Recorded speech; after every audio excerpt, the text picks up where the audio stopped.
Episode 179. Teknik apa ini? Buku emas itu sangat sulit dihancurkan. Isinya hanya sedikit tulisan, semuanya berupa frasa-frasa pendek seperti jembatan murai, panduan misterius, dan God Crossing yang maknanya sulit dipahami. Tatapan Pangong Tso tertuju pada halaman pertama. Di sana tergambar sebuah surga celestial yang begitu indah hingga tampak nyata.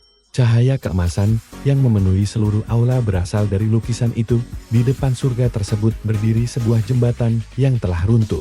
Di ujungnya tampak sesosok roh primordial. Pangong Tso tertegun. Pemandangan itu terasa sangat familiar. Setelah mengamati matahari, bulan, dan 5 elemen di dalam lukisan, ia langsung mengenalinya. Ini adalah harta karun surgawi jembatan surgawi. Sosok itu adalah roh primordial. Tapi kenapa jembatannya hancur?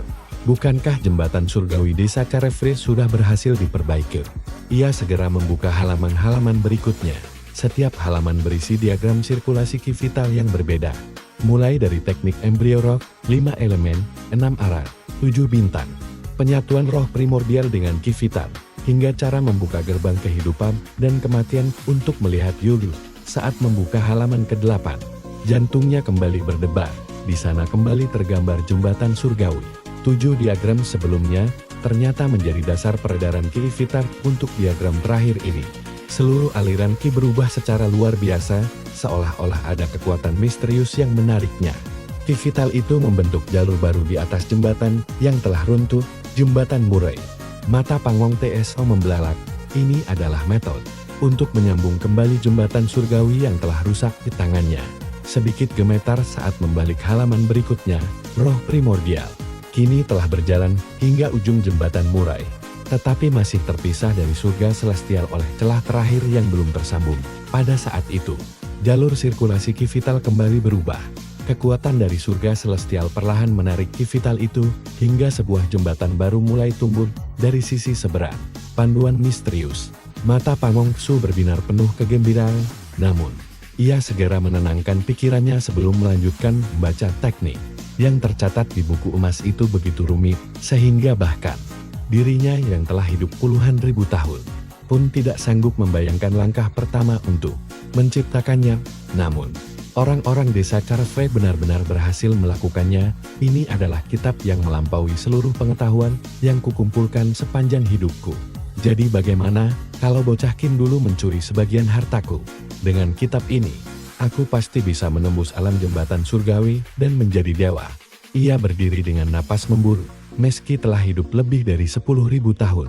Kegembiraan yang memenuhi hatinya masih membuat hati daunnya sulit tenang. Asalkan aku berhasil membangkitkan harta karun surgawi jembatan surgawi, aku akan menjadi dewa.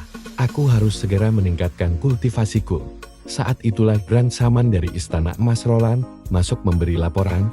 Grand Master, keadaan di garis depan sedang genting. Han Ruandi mengirim kabar bahwa Eternal Place Imperial Preceptor telah tiba. Ia juga membawa Master Kultus Langit Iblis. Mereka menggunakan seni pedang surgawi yang menciptakan lautan cahaya pedang dan menguasai seluruh medan perang. Dalam radius ratusan mil, Pangong Tso langsung tertawa. Terbahak-bahak, Ruandi pasti sudah gila. Bocah Kin itu baru berusia 16 tahun. Bagaimana mungkin dia mampu mengendalikan lautan pedang sejauh itu? Bahkan pada masa kejayaanku dulu aku tidak bisa melakukannya. Omong kosong. Grand Shaman berkata hati-hati.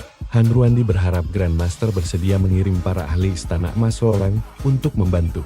Pangong Tso hanya tersenyum. Ruandi terlalu penakut. Seluruh padang rumput telah bersatu di bawah perintahku. 100 Han sudah mendukungnya. Selain itu, Wolfstor Country juga menyerang dari utara untuk memecah kekuatan Eternal Place. Apalagi yang perlu dikhawatirkan, Grand Shaman masih tampak cemas. Lautan pedang itu benar-benar ada. Pangong Tso berhenti melangkah. Lautan pedang, ia tiba-tiba tersenyum. Aku pernah melihat teknik itu sebelumnya. Rupanya orang tua itu sudah datang. Kaisar manusia tua benar-benar tidak bisa diam. Grand Shaman langsung bergidik. Kaisar manusia tua.